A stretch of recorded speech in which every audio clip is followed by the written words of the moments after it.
ক্যারিবীয় সিরিজের পর এবার বিপিএলেও গতির ঝড় তুললেন নাহিদ, আর আগুন ঝরানো বোলিংয়ে বিধ্বস্ত হলো সিলেট। বিপিএলের উদ্বোধনী দিনেই ঢাকা ক্যাপিটালসকে 40 রানে হারিয়ে দেয় রংপুর রাইডার্স। টুর্নামেন্টের দ্বিতীয় দিনে ফের মাঠে নামতে হয় তাদের।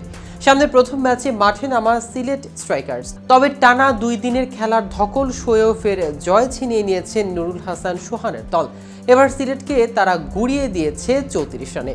জমজমাট বিপিএলের উত্তাপ ছড়ানো ম্যাচে আলো ছড়িয়েছেন আর কোন কোন তারকা, চলুন সে বিষয়ে বিস্তারিত জেনে নেওয়া যাক আজকের প্রতিবেদনের বাকি অংশে।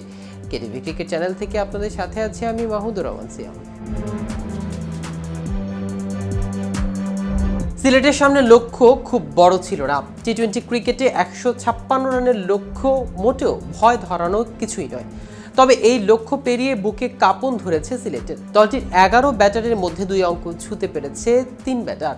এর মধ্যে ওপেনিংয়ে নেমে 36 বলে 4 রান ও 1 ছক্কায় 41 রান করেন রনি তালুকদার।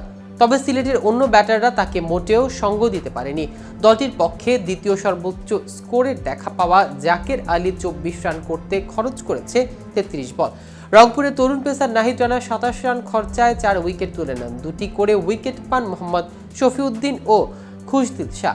এর আগে মিরপুরে হোম অফ ক্রিকেটে টসে জিতে ব্যাট করতে নেমে শুরুতেই হোঁচট খায় রংপুর।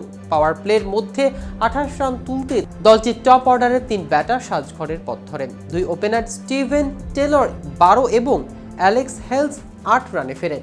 3-এ নামা সাইফ হাসানের ব্যাটে আসে 4 রান। 4 নম্বরে ব্যাট করতে নেমে রংপুরের হাল ধরেন পাকিস্তানি ক্রিকেটার ইফতিখার আহমেদ।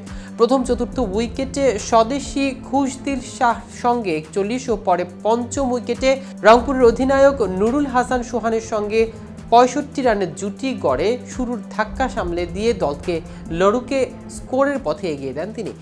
শেষ পর্যন্ত 42 বলে 4 রান এবং 1 ছক্কায় 47 রানে অপরাজিত থাকেন ইফতেখার। 4 রান ও 2 ছক্কায় 41 রান আসে সোহানের ব্যাটে। তাদের ব্যাটে ভর করে 20 ওভারে 6 উইকেট 155 রানের পুঁজি পায় রংপুর। সিলেটের পক্ষে সর্বোচ্চ 2টি করে উইকেট নেন তানজিম হাসান সাকিব ও আলামিন হোসেন। এদিকে বিতর্ক সঙ্গী করেই শুরু হয়েছে বিপিএল। দিন বদলের আশা দেখালেও দুদিনে অনেক অনাকাঙ্ক্ষিত ঘটনার জন্ম দিয়েছে 11তম আসর।